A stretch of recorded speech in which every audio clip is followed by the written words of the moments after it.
Bienvenidos a todos los que estáis aquí, a las personas que me estáis acompañando, que siempre es muy agradable tener caras que puedas ver, sobre todo cuando hablas, no sé, las expresiones que podáis hacer o dejar de hacer, ¿ok? Normalmente yo no voy a preguntaros nada, pero ya sabéis, ya me conocéis que a veces lo hago, ¿no? ¿Ok? Bien, hoy vamos a tocar un tema que es la ansiedad y la vamos a tocar desde un punto de vista como una invitación a cambiar. De hecho, en nuestro instituto, como ya sabéis, los síntomas siempre los empleamos como un aviso de que tenemos de entrar en un proceso de autoindagación. ¿Ok? Por tanto, la ansiedad no deja de tener un síntoma. Bien es cierto que el tema de la ansiedad es complejo, es amplio, realmente daría no solamente para esta conferencia, sino hasta para hacer un seminario de un par o tres de días y empezar a trabajar lo que es realmente la ansiedad. De hecho, la ansiedad es un síntoma que todos tenemos, ¿ok? Y gracias a quien sea, todos tenemos la ansiedad. La ansiedad vendría a ser como un recurso evolutivo y adaptativo que nos permite pues, aumentar nuestro nivel de atención, de percepción y preparados para lo que pueda acontecer en nuestras vidas. ¿Ok? Por lo tanto, cuando, por ejemplo, poner un ejemplo simple, el hecho que yo tenga que preparar una conferencia como esta, por ejemplo, y que yo he dado muchísimas conferencias, pero siempre necesito cierto estrés, estrés, por muchas conferencias que hayas hecho, necesitas cierto estrés pues, para estar atento, alerta, y porque además todas tus capacidades cognitivas se aumentan, ¿no? Yo me acuerdo perfectamente cuando, por ejemplo, que aquí tenemos aquí una amiga argentina, llegué a Argentina, bueno, hoy vienes a Argentina, no sé qué, no sé cuándo, al final todo el mundo te cuenta sus historias, y cuando llegas a un sitio que no conoces, obviamente tu nivel de ansiedad o de estrés, entre comillas, pues aumenta. Primero porque estás en un sitio que no conoces. Segundo porque igual tienes una información distorsionada o de experiencias de las demás personas que de momento te las haces tuyas. Yo aún me acuerdo cuando viajaba a México me decían, ¿a México? ¿Vas a México? Pero allí no sé qué. Digo, pues no sé. Yo fui a México y cuando llegué al hotel le dije al director, oiga, si tengo que coger un taxi, ¿cómo tengo que hacerlo? ¿Okay? ¿Cómo tengo que hacerlo? Entonces dice, busca un taxi, o se lo daremos nosotros, o busca un taxi que lleve la matrícula A o un número A, o pero el B no, porque, bueno, perfecto. Entonces yo me voy a como me aconsejaban y yo nunca no tengo un problema, ¿no? O sea, al final, pero tampoco vas tranquilamente paseando por la calle en tu pueblo o en tu ciudad, que una ciudad que no conoces. Primero porque tienes que prestar atención a las calles, de no perderte, de no confundir. Hay un proceso que yo tengo muy exagerado, que es, tengo una retentiva de imágenes, hago como fotografías de donde voy. Entonces, me acuerdo de muchos detalles, por si acaso me pierdo o no sé dónde está, o calles que se parezcan, siempre busco ese detalle para no perderte. Eso es necesario que haya ansiedad. ¿Queda claro eso? Por tanto, quien no tenga ansiedad es que está muerto. Está muerto. Si tienes una ansiedad de hacer un examen, obviamente eso te activará a estudiar y quizás no duermas aquel día, ¿no? Pero realmente te activa. Nos vamos a quedar con eso. Por eso también me gustaría empezar dando una reflexión del Tao, que ya sabéis que las reflexiones del Tao siempre son advaitas, no duales, ¿no? Y nos dice que en ese caso viene como anillo al dedo que la persona más sabia es la más flexible. La persona más sabia es la más flexible. Por lo tanto, ¿por qué he escogido esa frase? Porque de alguna forma la ansiedad también tiene que ver con la rigidez de percibir las cosas, con la rigidez de hacer ciertas cosas, de hacer ciertos comportamientos. O sea, hace falta flexibilidad. Por lo tanto, una de las cosas que vamos a tomar conciencia hoy es de ser más flexibles frente a las circunstancias de la vida y darnos cuenta de como que tenemos actitudes muy rígidas. Pero no me voy a adelantar ahora, lo explicaré más adelante con ejemplos, ¿ok? Que tiempo tenemos, ¿eh? Por lo tanto, la palabra ansiedad deviene de ansietas, que indica inquietud, intranquilidad, inseguridad ante la vivencia de una amenaza y de una causa indefinida, ¿no? Y una variante de la palabra ansiedad, que ahora no me acuerdo la palabra, también tiene que ver con opresión y estreñimiento. Por lo tanto, cuando una persona está ansiosa también, de alguna forma es como que la percepción queda como muy centrada en ciertos aspectos que pueden ser recurrentes, ¿no? O sea, es como que ante una situación determinada, es como que mi percepción del campo queda como estrechada. Ya explicaré también algún ejemplo y os veréis cómo realmente esto funciona así, ¿no? Bien, una de las cosas que está muy clara es que la ansiedad es multifactorial, ¿ok? Hay aspectos genéticos, obviamente, hay aspectos epigenéticos en los que la bioneuroemoción se centra muchísimo en ellos, donde realmente indagamos en esos ambientes emocionales estresantes que más que menos hemos vivido. También pondré unos cuantos ejemplos de esto. Luego están los evolutivos, o sea, las que hemos heredado de nuestros ancestros, ¿ok? Y que tiene que ver con un tema de, por ejemplo, de miedo a la pérdida social. Antaño, no pertenecer al grupo o no someterte al grupo o que realmente puedas ser expulsado del grupo por haber cometido un acto que se considera malo o no adecuado en el pueblo o en la sociedad, te podían expulsar del grupo, y eso implicaba un estrés muy grande y una ansiedad muy grande, porque realmente no pertenecer al grupo también crea ansiedad. Eso se puede trasladar hoy en día a la juventud, cuando realmente a esa edad importante, 13, 14, 15, 16 años, donde el ser humano se empieza a extenderse hacia afuera, y cómo realmente ser aceptado por el grupo es muy importante. Y se hacen cosas que no queremos hacer, tomamos cosas que no deberíamos tomar, en definitiva hacemos cosas de riesgo, porque da más miedo no pertenecer al grupo que realmente estar en él. ¿Queda claro eso, verdad que sí? ¿Vamos bien? ¿Sí? ¿Ok? Y repito que eso es muy amplio y tengo que ser pues, lo más centrado posible, ¿no? Luego también están los temas hormonales, que ya lo conocemos, pero eso ya, obviamente, si hay un desajuste hormonal, pues hay que mirarlo y hay que tratarlo, ¿no? Y luego están los psicológicos, ¿no? Psicológicos también lo tocaremos hoy, que tienen que ver con los traumas. Experiencias traumáticas que hemos vivido, que pueden ser desde muy pequeños o de más mayores, ¿no? Y que realmente esos traumas tienen que ver en la parálisis, en el bloqueo entre el ataque y la huida, ¿ok? O con una sobreexcitación o una inmovilidad. De hecho, ante situaciones de estrés, una solución biológica ante una situación de estrés es hacerse el muerto, o sea, quedarte como paralizado, ¿no? Por tanto, como podemos ver, hablaremos de cómo realmente podemos autoindagar esto, cómo podemos realmente hacer ese cambio de percepción mediante una comprensión de lo que realmente estamos viviendo, y bueno, ya daría al final una serie de recursos pues, para aplicarlos en nuestra vida, y pondré un ejemplo propio, porque como todo el mundo, yo también he tenido un tema de ansiedad varias veces en mi vida, y explicar algunos con un detalle que realmente, suerte que ya estaba haciendo bien una emoción y lo pedí enseguida, ¿ok? Bien, me he escogido un referente que es Peter Levine, ¿ok?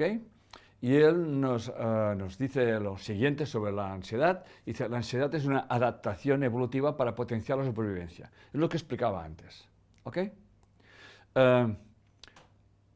Cuando un animal está allí en la estepa comiendo, siempre están alertas.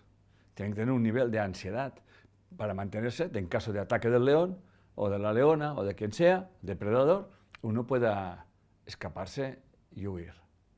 El león, a su vez, o la leona, o el animal que sea, que tiene que atacar, también tiene un nivel de ansiedad.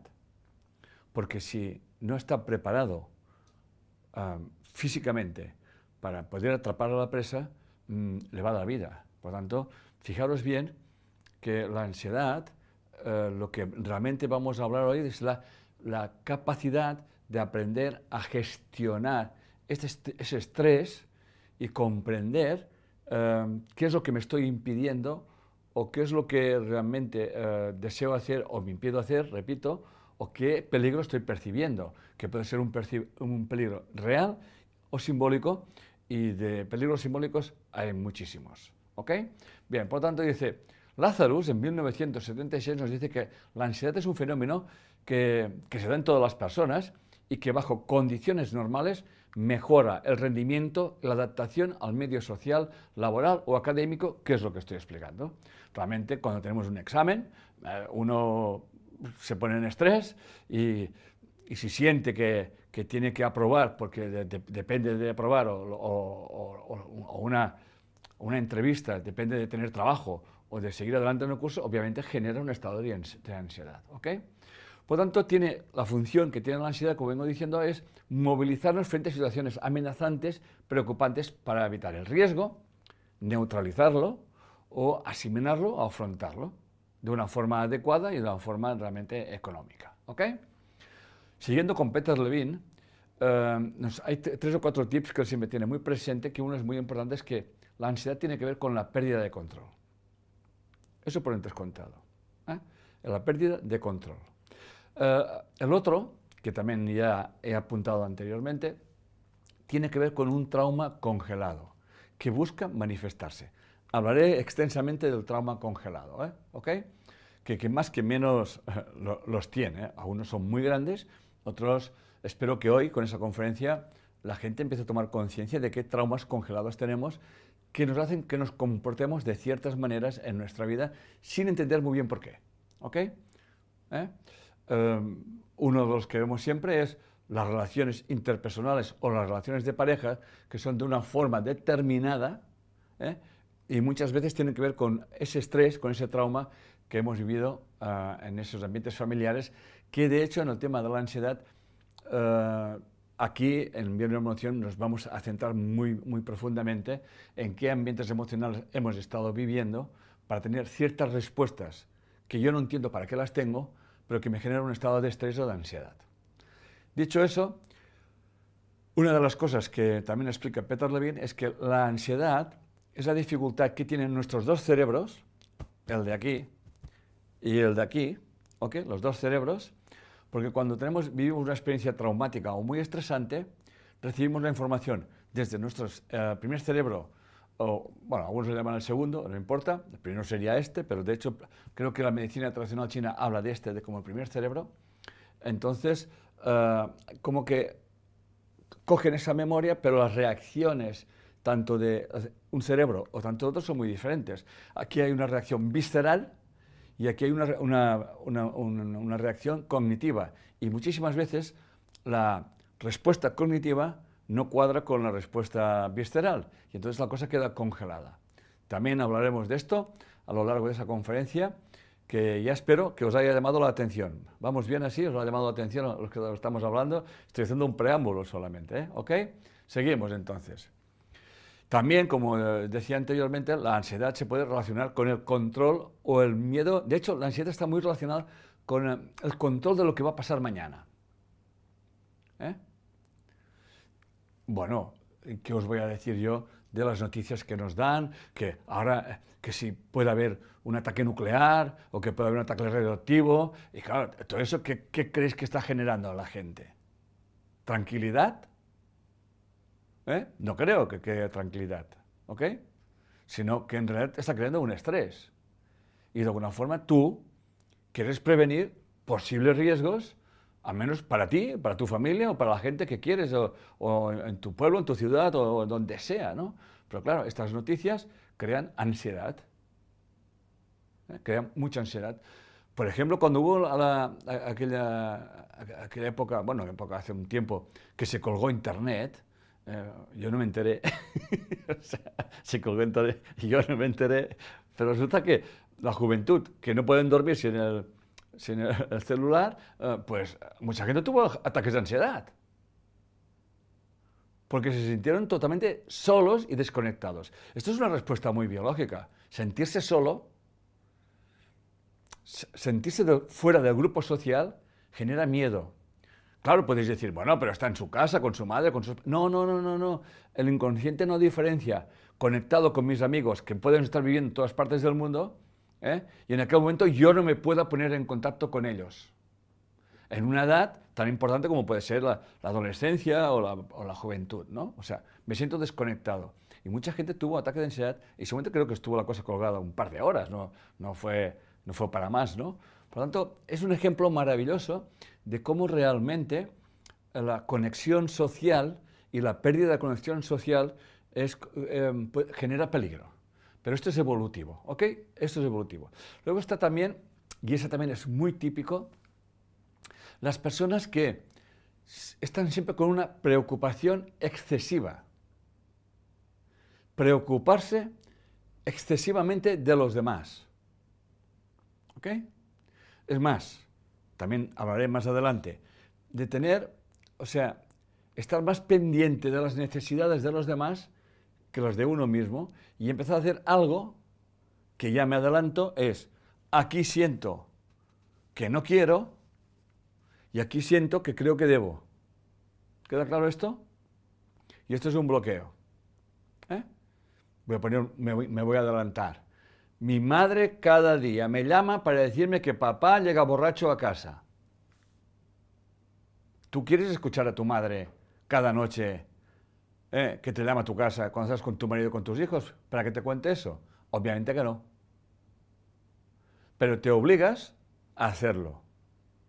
Y eso genera un estado de ansiedad, porque cuando se acerca la hora que tu madre llama cada día, te pones nerviosa o nervioso. ¿Ok? ¿Queda claro esto, familia? ¿Sí? He puesto ese ejemplo, pero es muy real, ¿eh? Por tanto, como decía, hay una desconexión entre la parte cognitiva de me obligo a, tengo que, a una parte visceral que me dice que mi madre me deje tocar las narices. Ya me adelanto, porque me gusta siempre adelantarme un poquito, que una de las cosas para combatir la ansiedad es desarrollar la agresividad. La agresividad saludable, por descontado, que puede ser tan simple como decir, mira mamá, ¿sabes qué te digo? Que no me llames. Y si me llamas a esta hora, no te voy a coger el teléfono. ¡Ah! Mamá. Claro, acabo de decir una cosa ahora mismo, que claro, uno de los grandes problemas son las creencias y la supervivencia, que está aquí la supervivencia. Mi madre si me llama cada día a las 10 de la noche para hablarme de papá y yo la escucho, no me lo estoy inventando esa historia, yo la escucho, eso genera un estrés que altera el ambiente familiar en mi casa y permito una intrusión, un intrusismo en mi vida que altera el ambiente familiar en casa. Seguimos. Bien, vamos a centrarnos en el trauma, que ya me estoy encaminando hacia el trauma. Por tanto, el trauma, el efecto traumático, es una respuesta fisiológica suprimida. Es como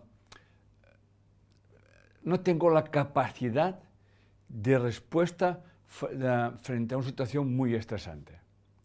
El trauma puede ser una amenaza que la percibimos como que va a nuestra vida, de una forma real o simbólica.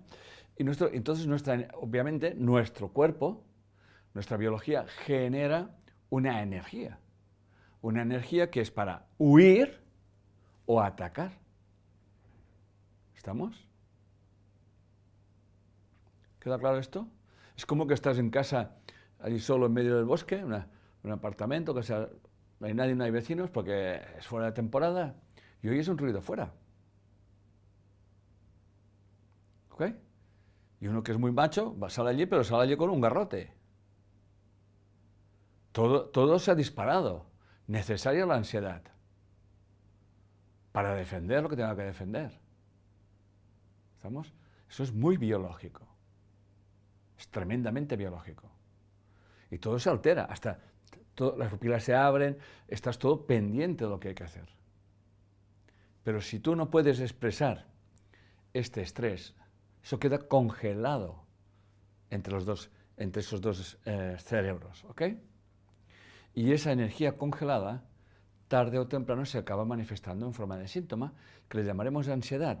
Y la ansiedad, ya que quede claro a partir de ahora, de aquí a ahora, escúchenme bien, la ansiedad que muchas veces no entendemos para qué estoy ansioso, que esto es muy importante y de hecho es lo que realmente crea problemas. La gente va a la consulta del psicólogo o al médico cuando dices que me tengo un ataque de ansiedad y no sé muy bien por qué.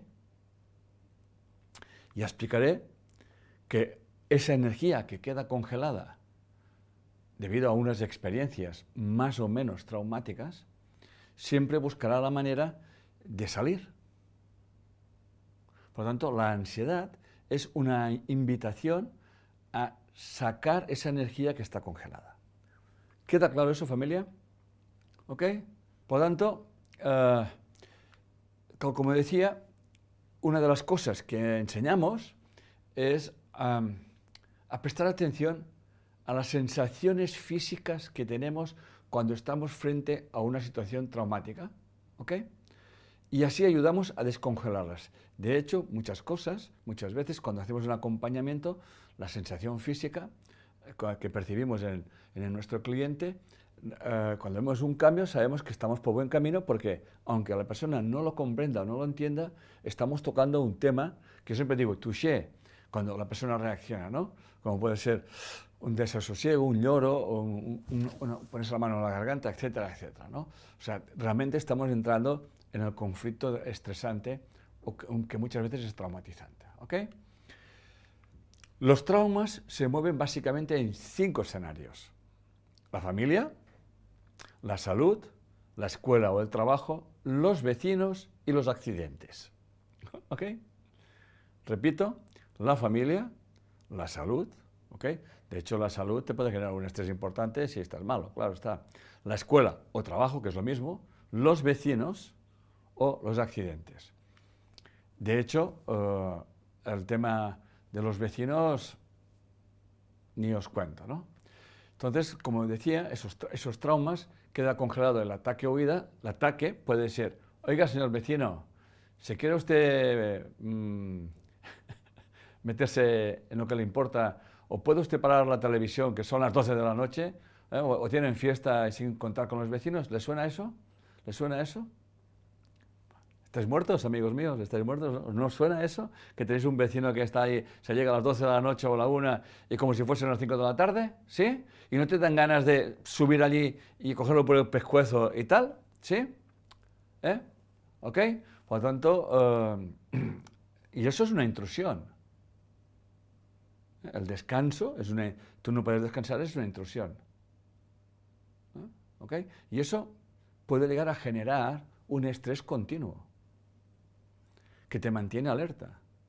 De hecho, yo en verano estoy en un apartamento que arriba pueden llegar hasta las 12 de la noche o la 1 y van con tacones, y llega un momento que mi inconsciente lo sabe y ya me mantiene alerta. Me mantiene alerta a que van a llegar. Porque si tú estás durmiendo y percibes un ruido extraño, es peligro. ¿Estamos? Es peligro. Y grande. Yo me acuerdo que estaba precisamente en ese apartamento, delante del mar.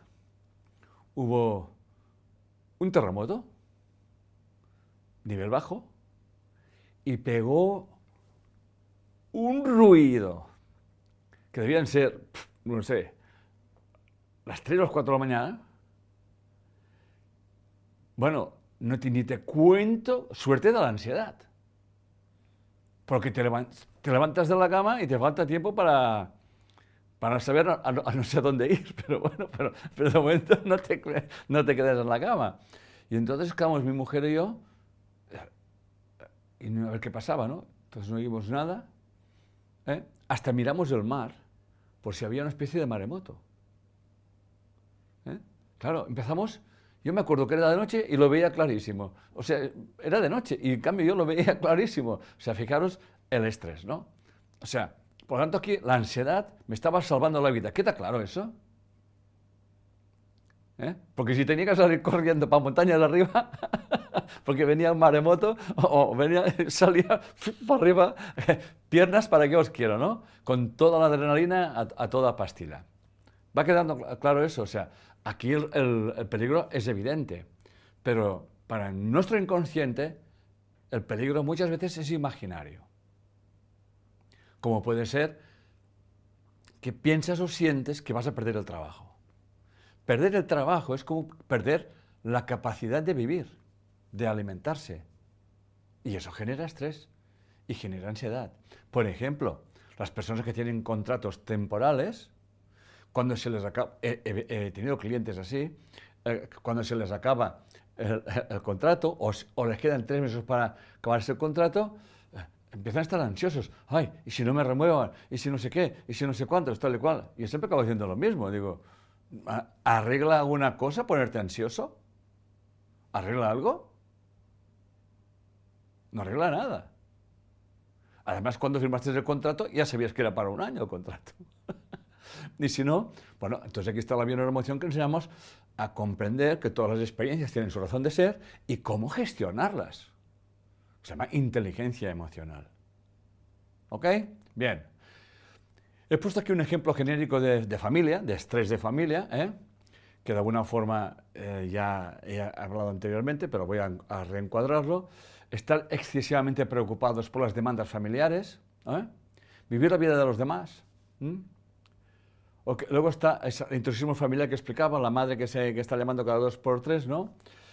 Personas muy preocupadas por su imagen y por la opinión de los demás. ¿Me suena eso también? ¿Ok?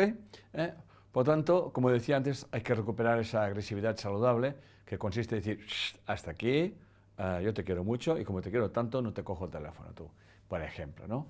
Mamá, no me cuentes más historias de papá. ¿Ok? Bien. Muchas veces las personas que tienen un ataque de ansiedad o de pánico, y voy a explicar un ejemplo que he tenido no hace mucho, no entienden muy bien por qué. ¿Ok? No lo entienden. Y entonces cuando se genera algo que es realmente muy traumático, que también es generar miedo al miedo. ¿Le suena eso? O sea, tengo miedo a tener miedo. Tengo miedo a tener ansiedad, ¿no? Entonces, de hecho, se ha creado una especie de cortocircuito en el sistema nervioso y te entra ya no la ansiedad, sino el pánico, ¿no? Yo tengo una consulta a una mujer que me dice, he tenido un ataque de pánico, no sé qué, no sé por qué, y yo le pregunto, ¿has tenido muchos? ¿O alguna otra vez? Dice, no, es el primero.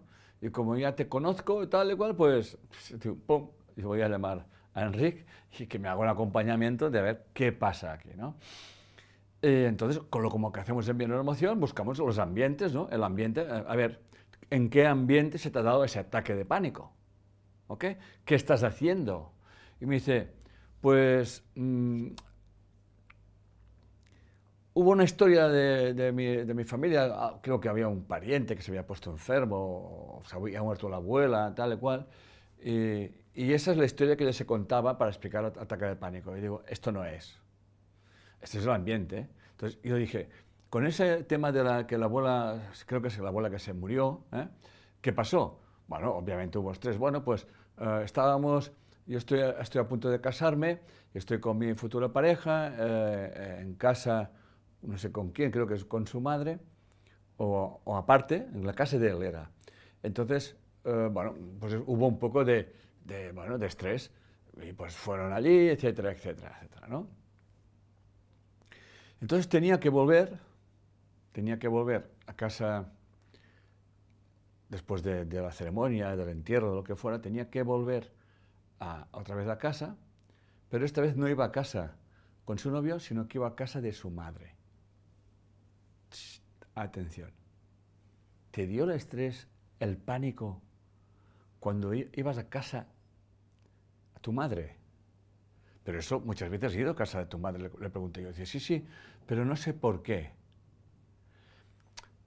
Yo no me voy a enrollar más, pero sí que os puedo decir que el estrés, ¿sabéis cuál era el estrés? Que se iba a casar. ¿Y qué representaba para ella casarse? Pues que tenía que divorciarse, entre comillas, ¿de quién? De su madre. Una madre súper controladora, una madre que había quedado muy dependiente de su hija y que muchas veces la madre le había dicho a su hija, a mi cliente, ¡ay, qué bien que me hagas de madre! ¿Me vais siguiendo? Entonces, la situación es, la mamá biológica de la madre de mi cliente se queda sin madre. Y ella, todo eso es inconsciente, ¿eh? Es un programa de un adoctrinamiento, ¿eh? Me estoy explicando, ¿no?, lo que quiero decir. ¿Me estáis siguiendo, verdad que sí? ¿Eh? Entonces, es como que ahora me tengo que hacer cargo yo, pero ahora ya no puedo, que me voy a casar. ¿Estamos? Es como que dejaba a una hija sin madre, cuando en realidad esa hija es la madre de ella.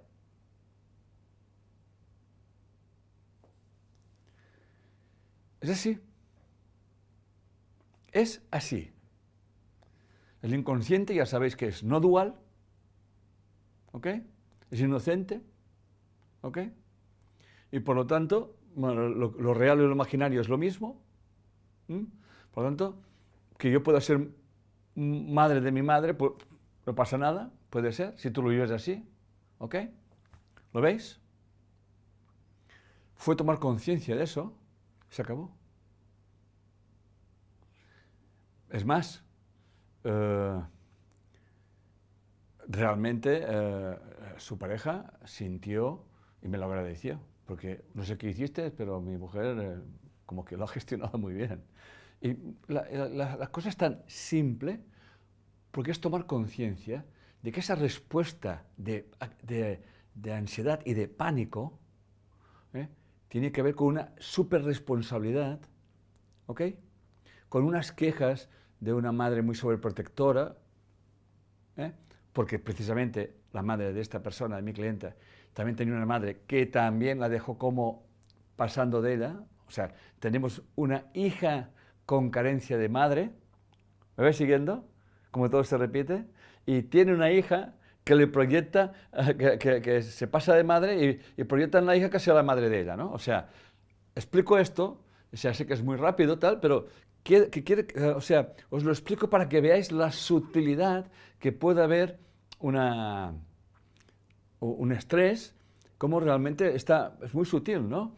De hecho, ya veremos que una de las cosas que procura nuestro cerebro, que está, o esos dos cerebros que tenemos, sacar esa energía congelada, es utilizar la metáfora y la metonimia. ¿Ok?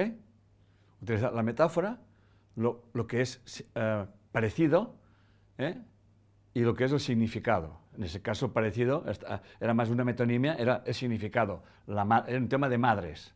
Pero al final la hija era más madre que todas las demás madres, ¿no? Por lo tanto, cuando se encontró con esa situación de una información que había heredado de su madre, de carencia de madre, cuando ella tenía, la hija, mi cliente, tenía que liberarse de su madre, era como abandonar a su hija. No sé si me estoy explicando lo que quiero decir. ¿Sí?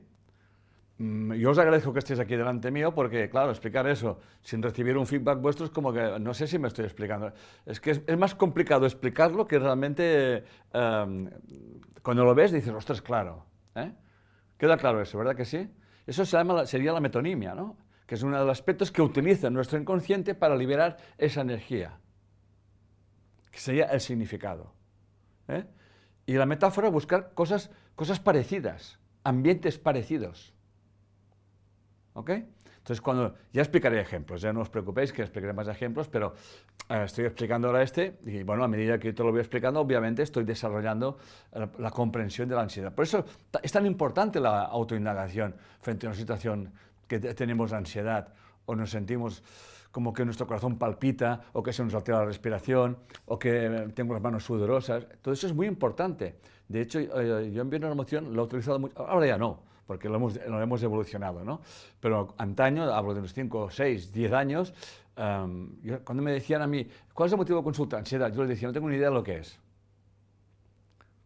Bueno, digo, soy psicólogo y sé lo que es la ansiedad, pero no sé lo que me quieres decir. ¿Qué te pasa en la escena de estrés? Es que me ahogo. Es que me tiembla la voz. Es que me sudan las manos. Me estoy explicando lo que quiero decir. La sensación física es importante. Ya explicaré un ejemplo de esto. ¿Ok? Por lo tanto, cuando tengáis un estado de ansioso, que todos los tenemos, prestar atención al síntoma físico.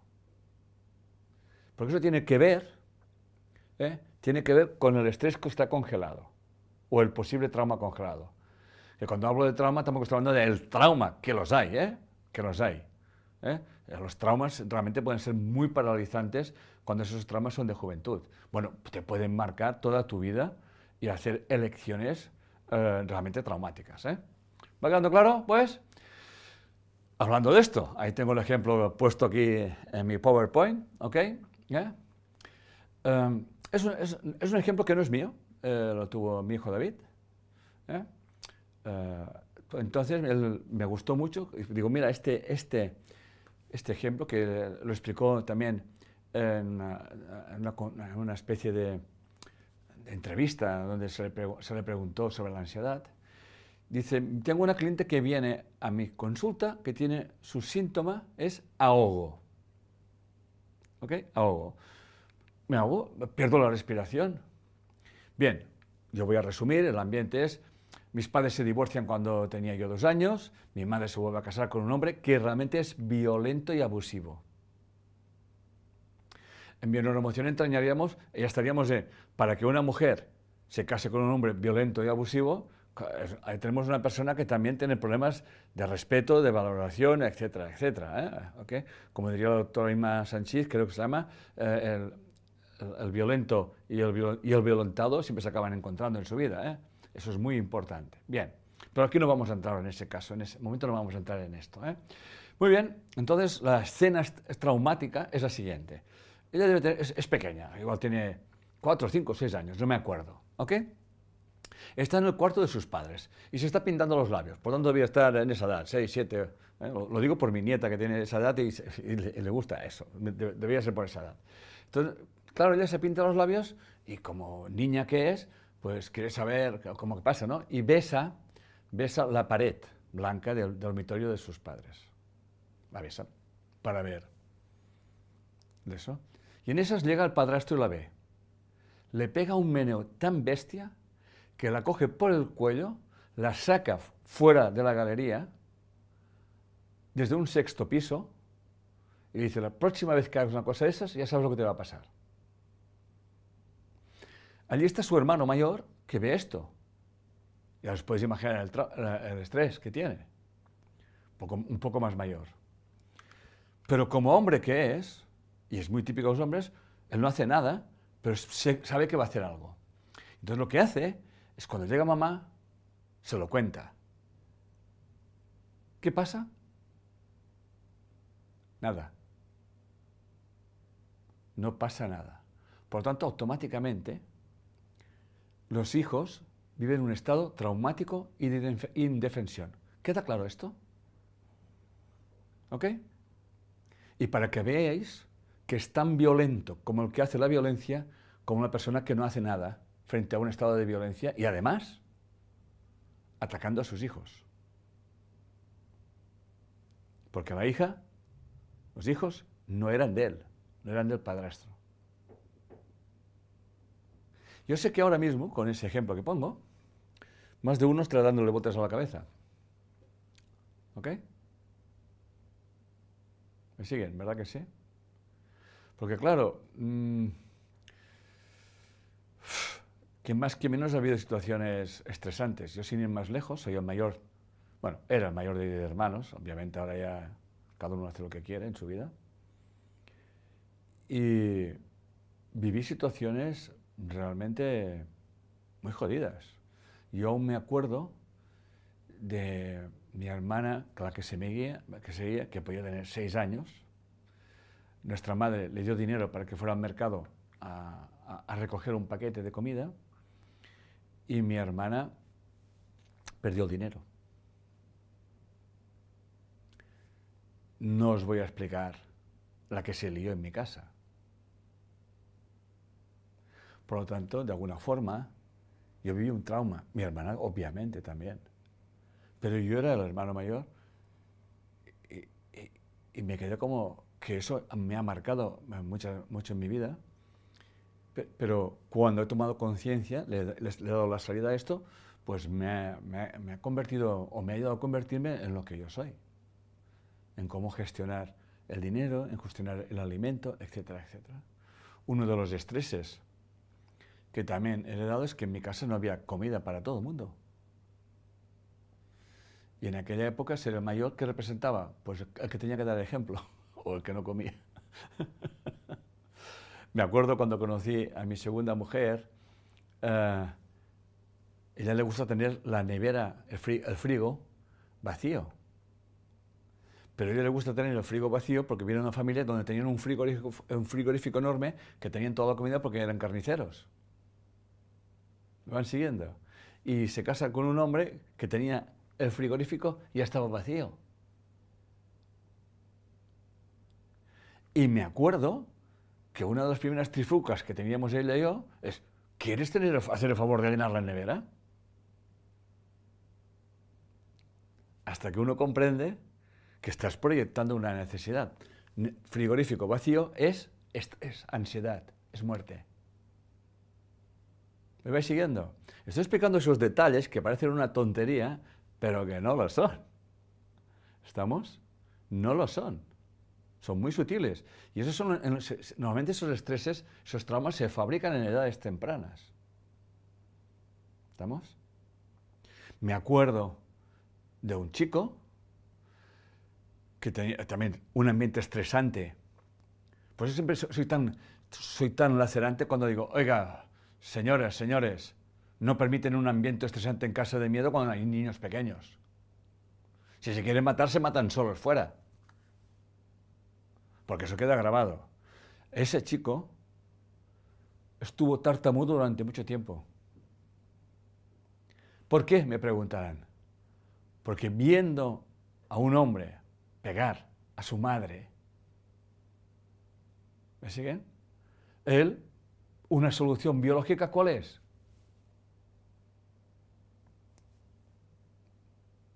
Silencio. El trabajo que nos dio.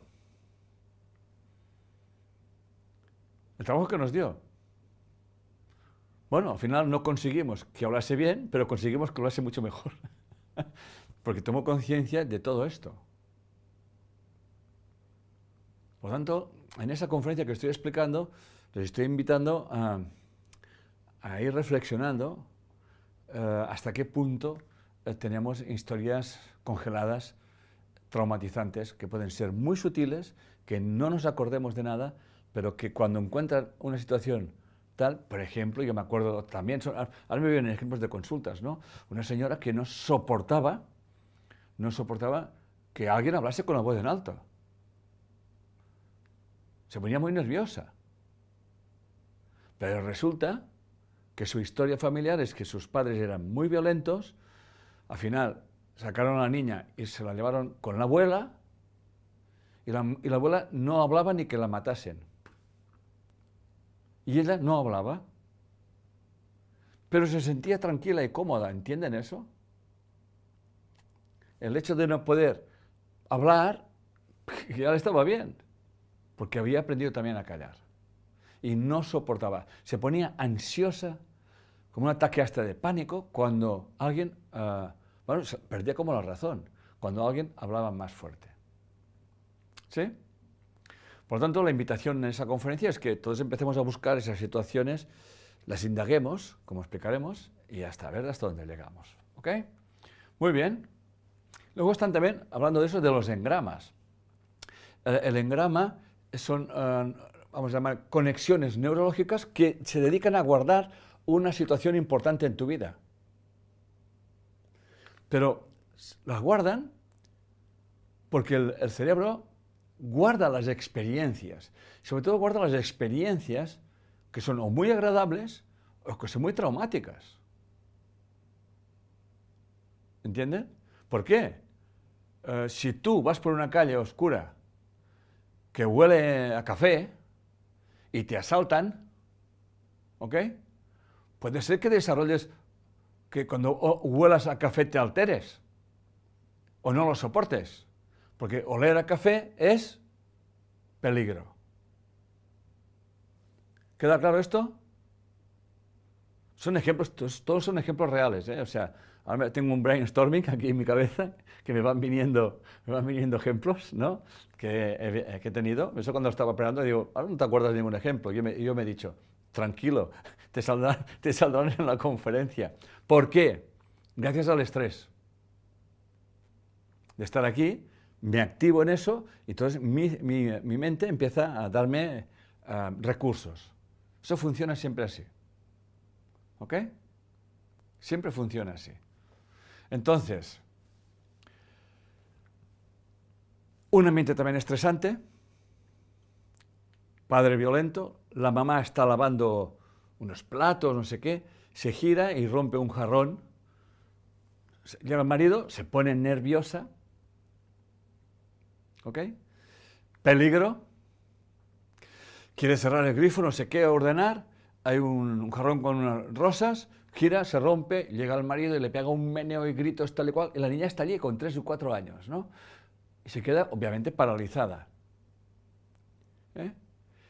Y nuestro inconsciente genera como recurso engramas. Todo lo que hay en una escena lo graba. Entonces ella graba el agua, graba el olor a rosas, y en aquel momento pasaba una moto que hacía mucho ruido y también grabó el ruido de la moto. Entonces, una de las cosas que venía a la consulta dice, es que yo no soporto el olor a rosas. Y si alguien me regala unas rosas, que les digo que no me las regalan, me pongo muy nerviosa. Es que se me altera la respiración, me dice ella. Y no sé por qué. No soporto las motos. Me molesta muchísimo el ruido de las motos. Y el agua también me da miedo y no sé por qué. Son aspectos, engramas, ante una situación estresante de mucho peligro que quedan grabados en el inconsciente y cuando el inconsciente los percibe, tal. Mi caso, un día estoy con mi hijo, David, pequeño, y con mi mujer, estamos subiendo a la montaña, casi 3.000 metros, en un sitio que muchas veces sopla un viento que le llamamos la tramontana, en el Ampurdá, que cuando se pone a soplar te puede soplar a 120, 170 km por hora. Entonces llegamos arriba, soplaba en la cara norte, obviamente, estábamos en la cara sur, a la que subimos, el viento, vamos, el viento se nos llevaba a nuestro hijo, pero como una bandera, o sea, ¿estamos? Durante unos breves minutos, mi mujer y yo tuvimos que agarrar a nuestro hijo de espaldas al viento, agarrado, y él iba como una bandera. ¿Os se puede imaginar el estrés? Tu hijo se lo está llevando el viento. Y agarrado, nada, fueron 20 metros. Pero así, pum, pum, pum. Pasamos la vaguada y... Si te he visto no me acuerdo. Y luego, comentario. Veas, la tramontana de las narices, ¿no? Al día siguiente vamos de excursión. ¿Ok? Otra vez. Porque salimos cada día. Un día espléndido. Y empezó a soplar una brisa. Y me dio un ataque de ansiedad. Estamos en un llano. No había peligro de nada. Pero solamente una brisa me alteró. Y mi corazón empezó a acelerarse. Como yo ya estaba haciendo lo que estoy haciendo, tomé conciencia de que me estaba avisando de que, atención, peligro, viento. ¿Queda claro esto? Y fue tomar conciencia y se paró el síntoma. Ahora bien, si no sé lo que me pasa y me asusto más, voy a generar más palpitaciones y al final me estaré ahogando y no sabré por qué me ahogo y por qué me muero. ¿Queda claro? ¿Ok? Seguimos. Por lo tanto, los engramas siempre nos sirven, luego son exagerados, pero siempre nos sirven precisamente como avisos. Por lo tanto, cuando hay una subida de palpitaciones, sudoración, mareos, etcétera, etcétera, keep calm. ¿Qué estás percibiendo? ¿Qué está pasando? Porque eso es una respuesta de nuestro inconsciente. ¿Ok? Bien, vamos a seguir con las leyes que más o menos se rigen la ansiedad, porque a mí ya sabéis que me gusta, una vez explicado todo así de una forma genérica, empezar como a reencuadrar lo que acabamos de ver, ya quien me sigue ya lo sabe. Básicamente, según Peter Levine, hay 4 leyes que ya las hemos visto, pero ahora las vamos a reencuadrar. La primera, la energía congelada o bloqueada va a buscar descargarse. Ok, ya lo he dicho. Es como el principio de Einstein, que la energía ni se crea ni se destruye, sino que se transforma. La segunda, el cerebro no soporta tener algo incompleto. ¿Estamos? No lo soporta. Por lo tanto, buscará una y otra vez completarlo. Por eso dice Peter Levine que eso nos hace ser la especie más curiosa del planeta. Siempre estar buscando, siempre estamos buscando. Fíjense que los grandes investigadores, he visto muchas historias, llegan a ser grandes investigadores porque tienen grandes carencias o han vivido situaciones muy traumáticas. ¿Ok? Es como que busca una respuesta. Por lo tanto, yo soy consciente de que una de las cosas por las que he desarrollado la bioneuroemoción, entre otras, obviamente, es esto, ¿no? Llegar a desarrollar el potencial que todo ser humano tiene para vivir mejor.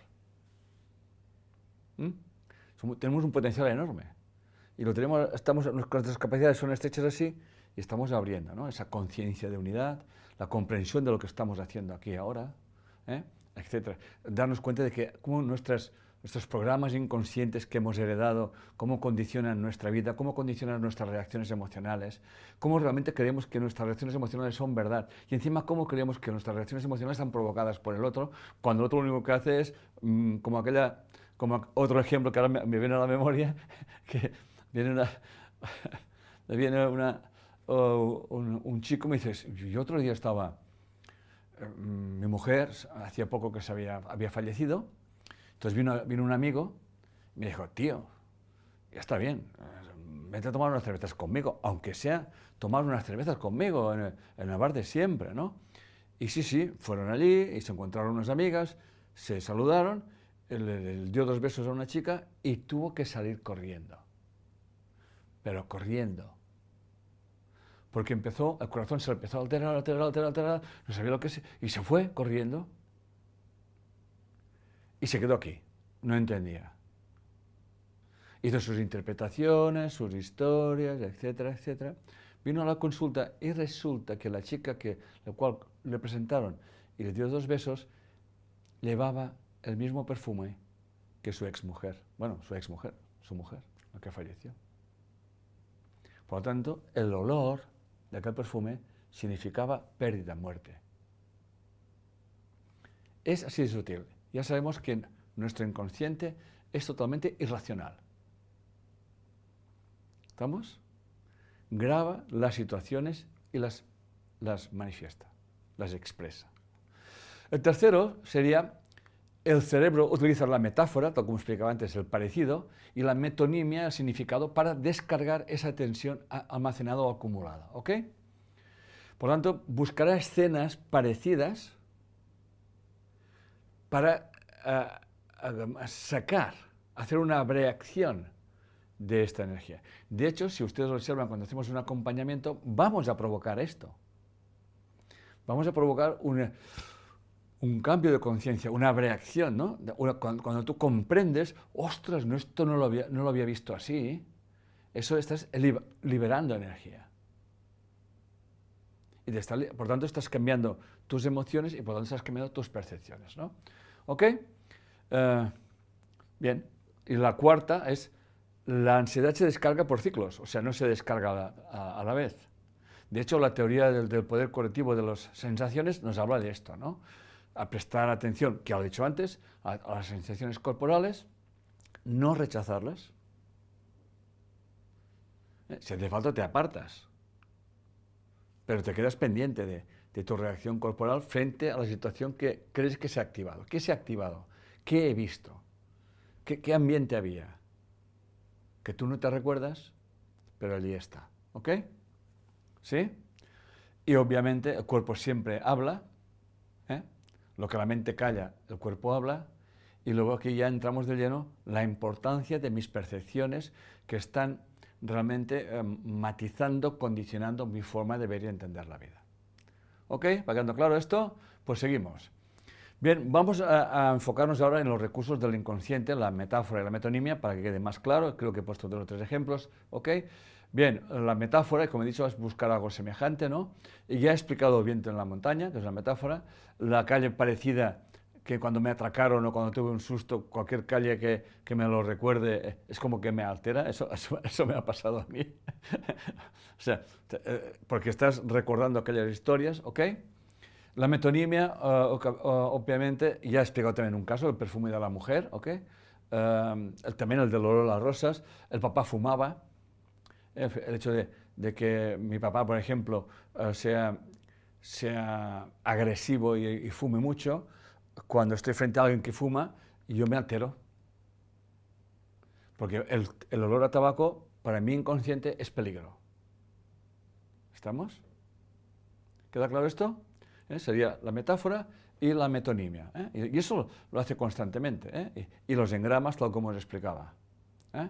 Engramas, que repito, son conexiones neuronales que guardan una información estresante y que se activan cuando realmente tu cerebro percibe esa situación. No nos olvidemos que nuestro cerebro no ve las cosas. Nuestro cerebro proyecta según nuestras experiencias, las experiencias que hemos tenido. Por lo tanto, siempre estamos interpretando las cosas. Nosotros no vemos las cosas como son. No todo el mundo reacciona igual frente a los mismos acontecimientos. No sé, yo os puedo explicar que, por ejemplo, a mí la música nunca me ha gustado. Yo siempre he dicho una cosa que la gente cuando lo digo dice, anda Enrique, yo podría vivir sin música, pero eso no quiere decir que no me guste la música y que no me emocione con ciertas músicas, eso que quede claro. Pero claro, yo un día lo pensaba, bueno, eso no va a ningún lado ni me crea ningún problema, obviamente, ¿no? Pero, claro, es que en mi casa era como que estaba prohibido la música. ¿Entienden? Era como, esto, como que todo era pecado. La música era casi sinónimo de mal. Era casi demoníaca. Claro, yo tomé conciencia de eso y dije, qué sutil que es eso. Claro, a mí eso no me afectaba para nada, o sea, pero que un día llegué a decir, oye, yo podría vivir sin música, y me paré.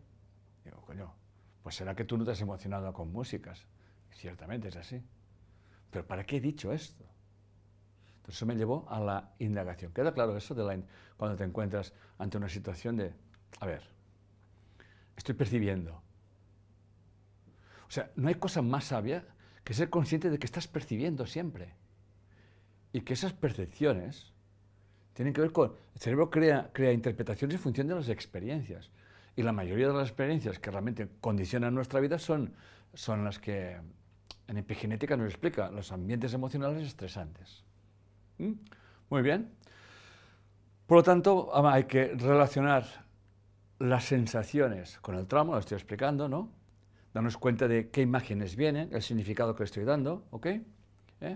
Y siempre pensar una cosa, que nuestro cerebro intestinal envía muchísima más información, creo que el 90% de la información al cerebro, y el cerebro como que presta muy poca atención a la información de las vísceras. ¿Nunca han sentido que están haciendo una cosa y sienten que por su vientre, por su estómago, que no tenías que hacer aquello? Pero no lo hacemos ni caso. ¿Ok? ¿Ok? ¿Por qué estaremos tan incómodos, no? ¿Son conscientes de eso? Como, recuerden una buena imagen de decir, yo me recuerdo que en situaciones determinadas me daba un dolor de vientre que tenía que ir al lavabo corriendo. Hasta que empecé a darme cuenta del para qué me estaba ocurriendo esto. ¿Estamos? Bien, pues a lo que íbamos, ¿ok? ¿Queda claro? O sea, el 90% de las vías nerviosas, cuando del cerebro envía la información hacia el cerebro. ¿Por qué creéis que la envía hacia el cerebro? Para que el cerebro tome decisiones. ¿Estamos? Cuando, por ejemplo, cuando estás en una situación estresante, puedes tener diarrea o puedes tener estreñimiento. ¿Me siguen? Nunca han pensado, qué raro, con lo bien que estoy, yo me he dado una diarrea y no sé por qué. Pues tranquila, a ver qué ha pasado aquí. O cuando vives una situación estresante, puedes tener estreñimiento. O sea, que no tienes tiempo ni para ir al aseo, porque estás viendo una situación de estrés.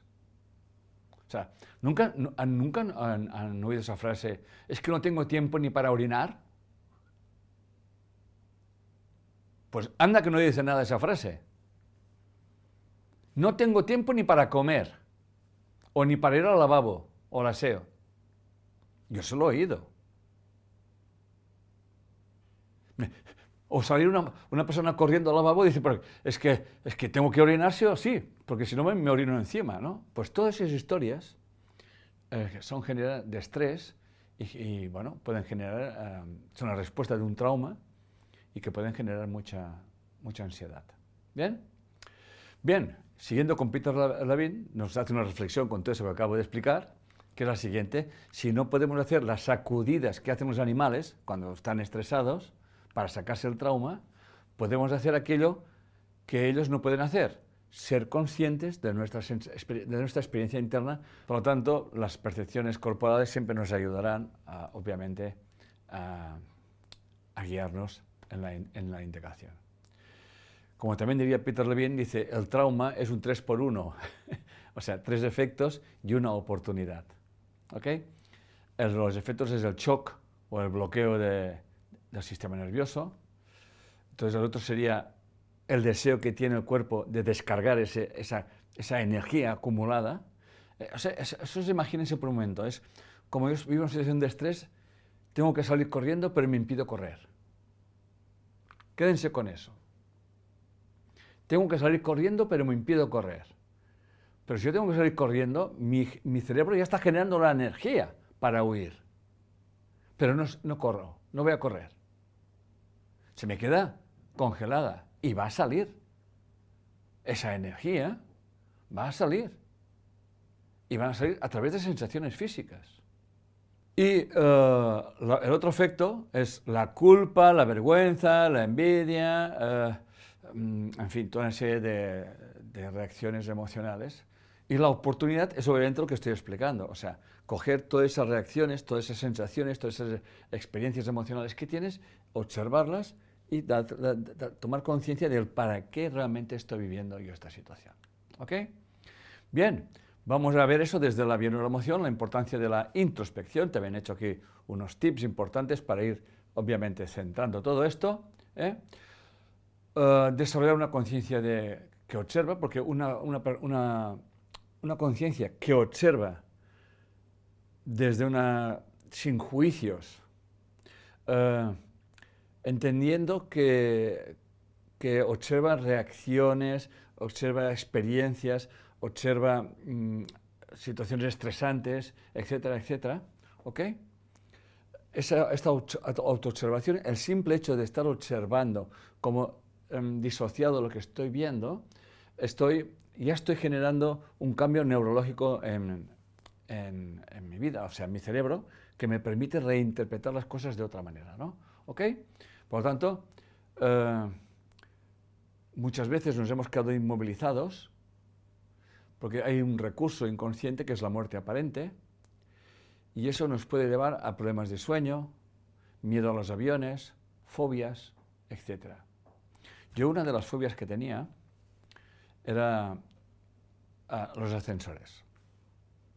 Yo, si puedo subir a pie, hago ejercicio, pero claro, yo me acuerdo que estaba en una ciudad, creo que era en Estados Unidos, bueno, un ascensor que subían como 20 o 30 personas y se paró el ascensor.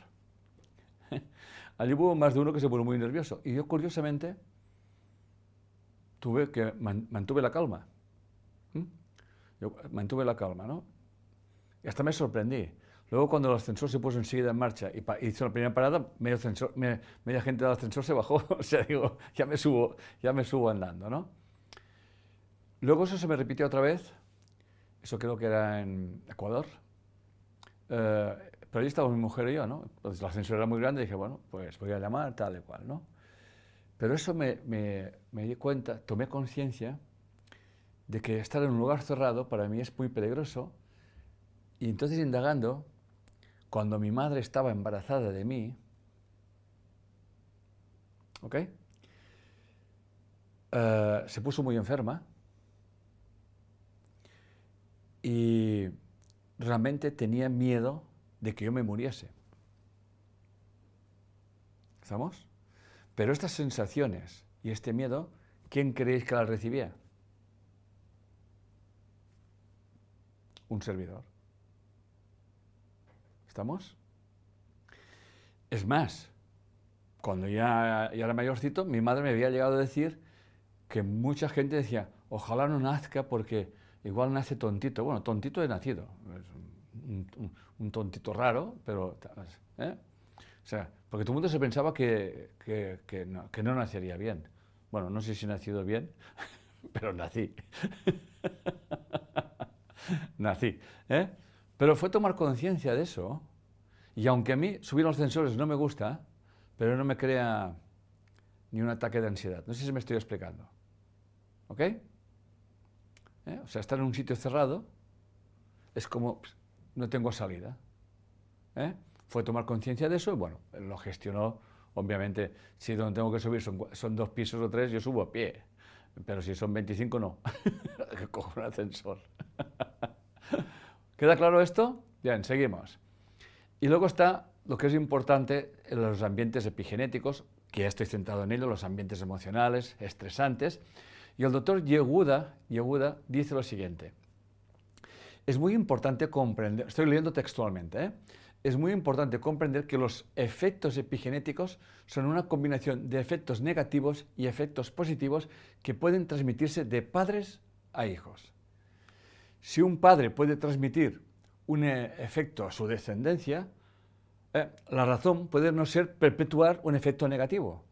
Por ejemplo, la abuela, aquella clienta que viene a la consulta que no quiere tener hijos y que no soporta tener hijos porque resulta que el ambiente que vivió su madre es que tenía hijos de un hombre que no quería.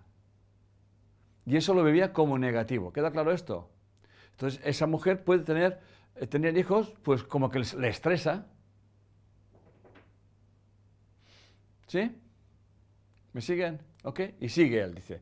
Si un padre puede transmitir un efecto a la descendencia, la razón puede ser no perpetuar una parte negativa del trauma. Si mi madre tiene un trauma por tener hijos de un hombre que no quiere, tener hijos es un trauma. Eso lo he visto muchas veces.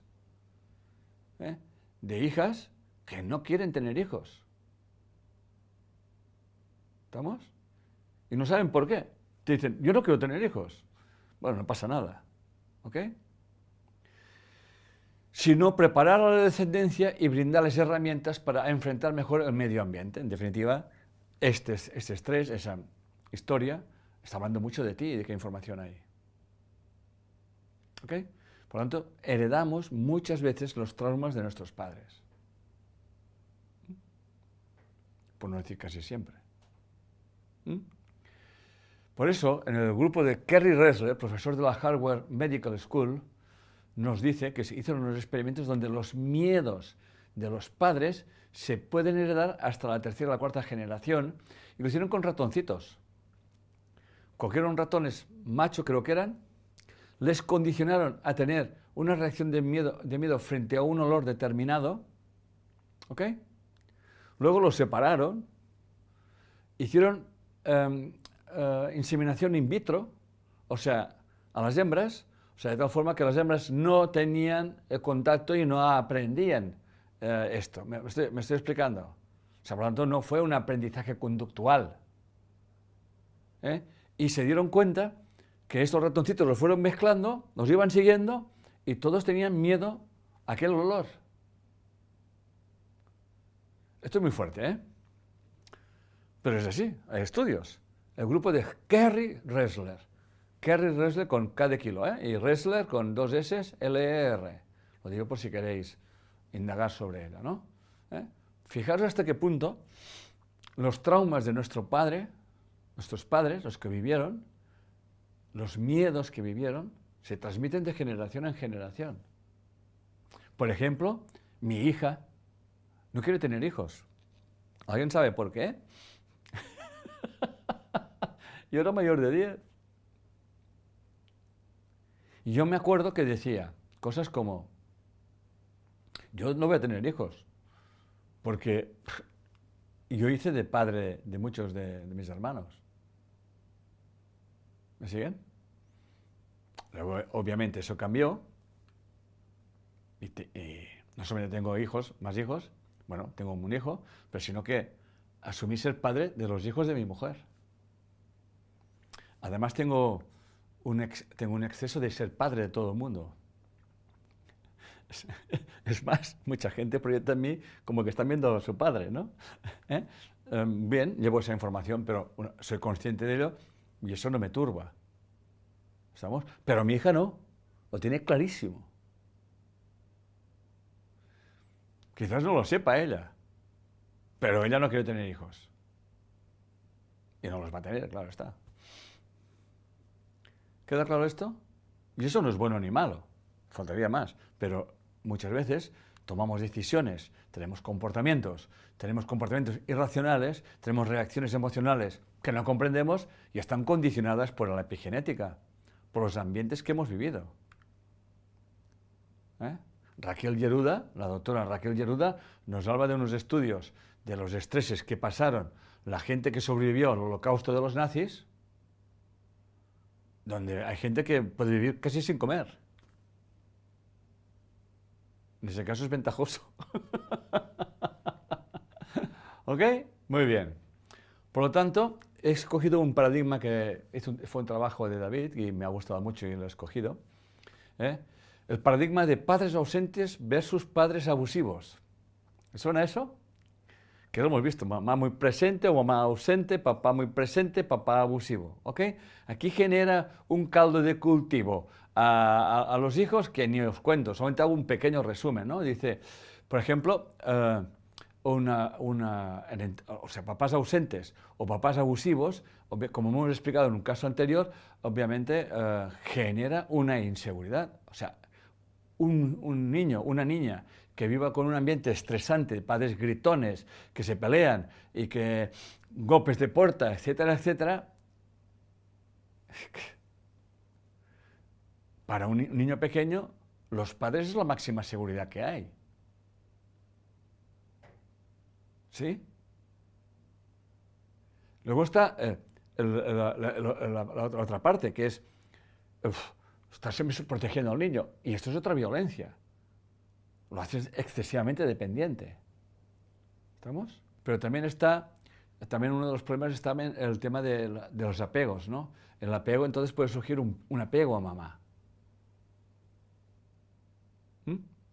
¿Vale? Llegar a ser como la mamá de tu mamá. O ser hasta el esposo de tu mamá. Yo he visto muchos casos de mujeres que me dicen, yo no sé si me he casado con mi marido o con su madre. Luego están esos apegos de muchas mujeres, que es, yo quisiera que mi madre me quisiera como a mí me gustaría que me quisiera. ¿Estamos? Y todo eso también genera, obviamente, estados de ansiedad. Los fuertes apegos a alguien, depender mucho de mamá o de papá, cuando no están, puede generar un estado de estrés y de ansiedad. Esos hijos que nunca se van de casa. En fin. Luego está también, cuando hay dramas familiares, el posicionamiento de mamá o el posicionamiento de papá. Eso también es muy importante. Eso realmente genera, que muchas veces genera conductas compensatorias. Mujeres que buscan maridos que compensan lo que no hacía su padre.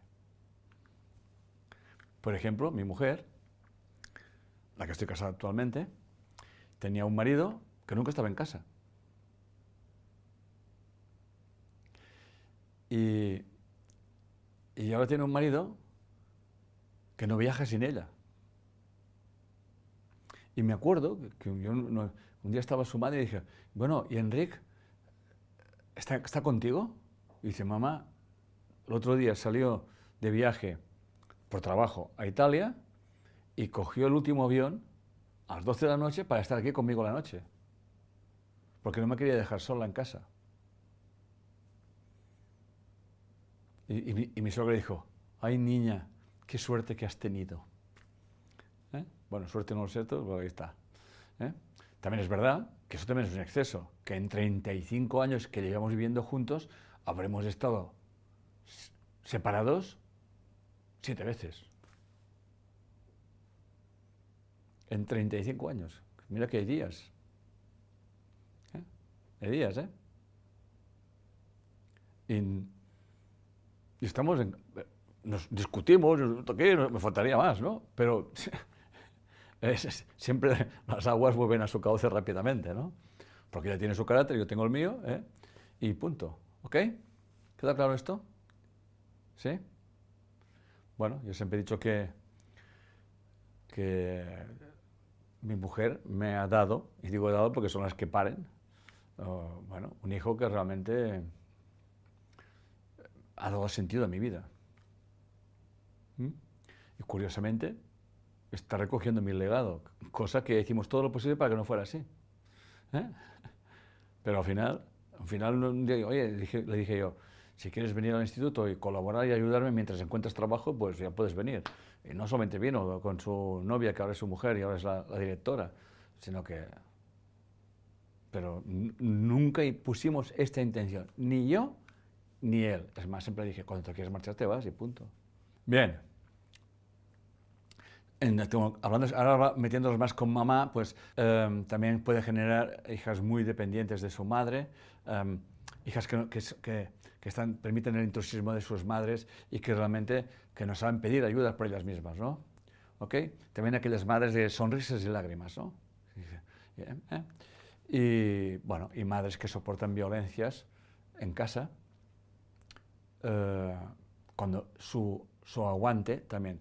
Yo recuerdo un caso, claro, yo creo que lo pongamos todo en contexto, de un caso de una historia de una mujer que me dijo, yo no sé, que me quedo paralizada. Cada viernes mi marido, cada viernes, mi marido llega a casa borracho y nos tenemos que encerrar, mi hija y yo, en el cuarto, porque si no nos maltrata. Digo, ¿y eso desde cuándo? Desde hace 15 años. Digo, ¿perdón? ¿15 años? Tu hijo ya debe tener barba ya casi, ¿no? Porque claro, ¿estamos? Pero claro, ya hemos explicado bien una emoción que cuando creemos que tiene que cambiar el otro, eso es el victimismo. Pero eso es aprendido. Es una indefensión aprendida. No reaccionar frente a una situación de estrés, te quedas paralizado. Claro, yo me sé de muchas mujeres, ¿dónde voy a ir? Digo, no sé, hija mía, pero como no des el paso, aquí no puedes seguir. ¿Estamos? ¿Pero qué está aprendiendo la hija o el hijo? ¿Qué está aprendiendo? Luego está sobre el padre, y eso ya lo he explicado, el padre abusivo, lo que lleva a los hijos o las hijas, por ejemplo, en las hijas, lleva una falta de confianza en los hombres. Esto lo hemos visto así. Un padre abusivo, la hija, no se fía de los hombres. Un padre ausente, que también lo hemos visto así, llegas a encontrar un hombre que está más pendiente de la mamá que de una. Que la mujer me dice, no sé con quién me he casado, no sé si con mi madre o con mi suegra o con mi marido, ¿no? O sea, papás ausentes pueden generar realmente experiencias con hombres que son ausentes también, que están pero como que no están, ¿ok? Y papás intrusivos, pues generar mujeres que realmente no confían en los hombres, o encontrarse con hombres con esa información epigenética que realmente son abusivos también. ¿Entienden, no? O sea, al final lo que hemos de comprender, que somos energía, que somos información, que vibramos, resonamos y por tanto atraemos a nuestra vida las experiencias que nos complementan. Esto es lo que nos enseñamos la bioneuroemoción, ¿no?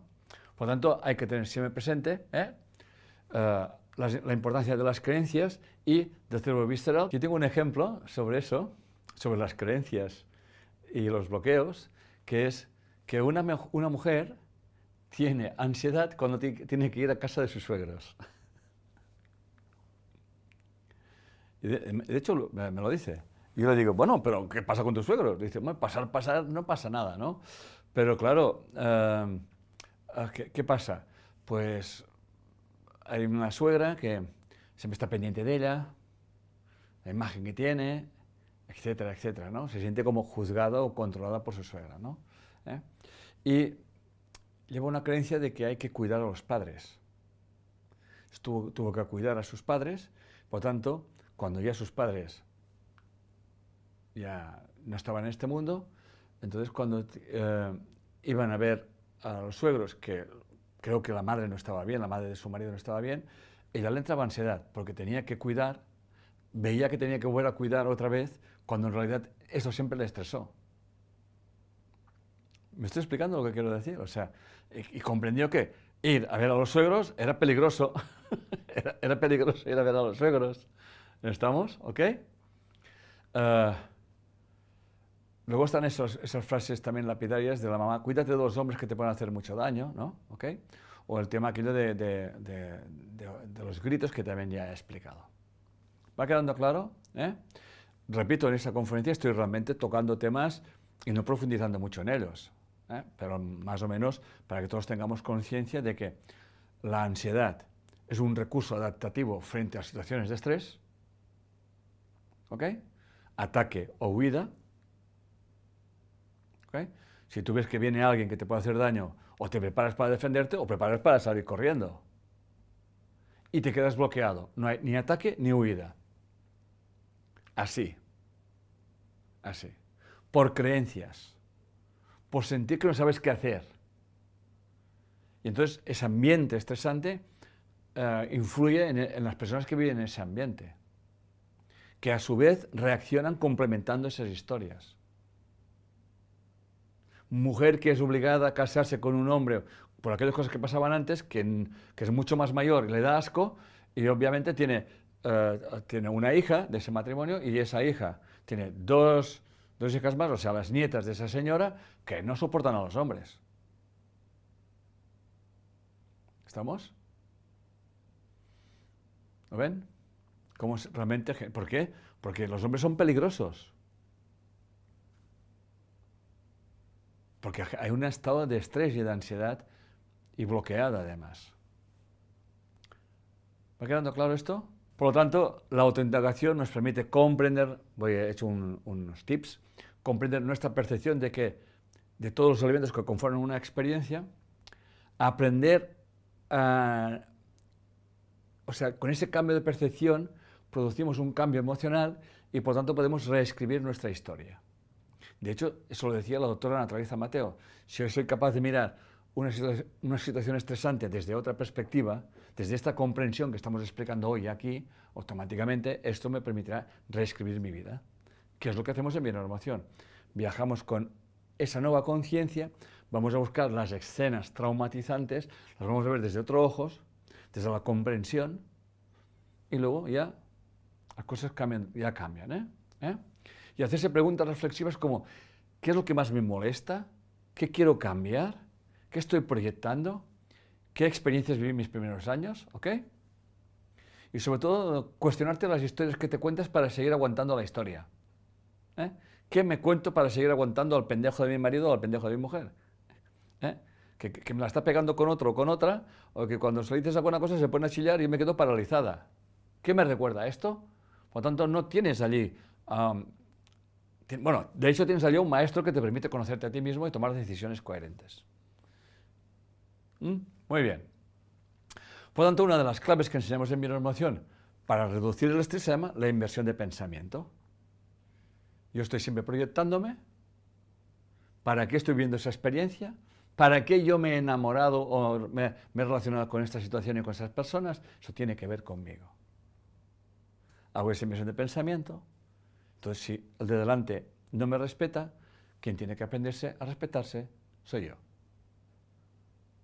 Y no esperar que el otro cambie, porque si espero que el otro cambie, eso me va a paralizar a mí, porque siempre estaré esperando que el otro cambie. ¿Ok? ¿Sí? Muy bien. Por tanto, la bioneuroemoción lo que propone es una evolución hacia un ser humano consciente. ¿Ok? Por tanto, voy a dar una serie de recursos, ya estoy terminando, estamos en el rush final de la conferencia de hoy, de todo eso que he explicado, más o menos ordenado. ¿Ok? Voy a hacer ya como una recapitulación de todo. Recursos. Vamos a deshacer los juicios mediante la comprensión, mediante esta inversión de pensamiento, mediante que hemos recibido información, que estoy atrayendo a mi vida experiencias que tienen que ver conmigo. El que para que a mí no me gusten los hombres, o para que no me quiero casar, o no quiero tener hijos, esto no es porque se me ha caído por ciencia infusa, sino que hay una información inconsciente que se está expresando. Atrévese a ser más egoísta, que en definitiva quiere decirte, empieza a priorizar tus necesidades. Y deja de preocuparte de la vida de los demás, que cada uno se preocupe de su vida. Tú puedes prestar ayuda en un momento determinado, pero no te puedes estar desviviendo por nadie. Llámense papá o llámense mamá. Recuperar esa salud, esa agresividad saludable. Ser más asertivo, más asertiva. Saber decir que no. ¿Que te enfadas? Pues mira, mala suerte. Porque estamos creando personas dependientes. Aquí hay una frase de un curso de milagros que me va como el hilo de dedo, que es: si tu hermano te pide que le acompañes 1 milla, tú le acompañas 2. Pero que no te retrases en tu camino, ¿eh? Porque si sigue haciendo el tonto, mira, te queda esto aquí. ¿Estamos? ¿Ok? Y sobre todo, comprender que aquello que rechazamos tiene que ver con nosotros. Por lo tanto, vamos a ver que hay que acercarse al rechazo que tenemos. Porque eso tiene que ver con uno mismo, ¿no? Y sobre todo, como siempre explicamos en bioneuroemoción, aprender a fluir y comprender la paradoja fracaso-experiencia. Tú puedes cometer un error y ser un fracaso, pero este error que acabas de cometer tiene una ganancia que se llama experiencia. ¿Queda claro esto? O sea, si cometes un error, lo puedes llamar fracaso, pero siempre es una experiencia, siempre ganas una experiencia. Si esa experiencia la llenas de juicio, fracasas. Si tú, porque te han engañado 2 hombres, no te relacionas más con 2 hombres, has fracasado. Si tú inviertes el pensamiento y te preguntas ¿para qué yo escojo hombres que me han engañado 2 veces? Y me daré cuenta de que me han sido infieles y me doy cuenta que realmente soy infiel, soy yo conmigo mismo, conmigo misma, entonces has convertido la experiencia en un éxito, no en un fracaso. Y eso es liberador. Porque todo en el universo se complementa, todo es polar, por lo tanto siempre estamos en la parte especular mía. Y eso sí que es importante para bajar el estrés y generar muchísima menos ansiedad. Entonces, cuando yo me encuentro con una relación y revivo la experiencia, ya no voy a caer en la trampa del miedo, de la culpa o del victimismo, sino voy a coger esa experiencia que habla de mí y integrar lo que realmente estoy aprendiendo. Y eso me va a bajar mi nivel de estrés. Por lo tanto, desde esa conciencia, repito, comprendemos que todas las dificultades, síntomas, problemas, enfermedades son oportunidades para conocerse, y que uno es el problema y por tanto es la solución, como acabáis de ver, y cuando uno ve aquello que no podía ver, hará aquello que creía que no podía hacer. Y eso sí que es importante. Cuando uno puede ver aquello que no podía ver antes, con ese cambio de percepción, hará aquello que antes pensaba que no podía hacer. Y surgen entonces las oportunidades. ¿Ok? Otro aspecto también a tener en cuenta, es un recurso, hay que cuidar nuestra alimentación, tanto la mental como la física, ¿ok? Porque nuestro intestino fabrica el 95% de la serotonina y el 50% de la dopamina.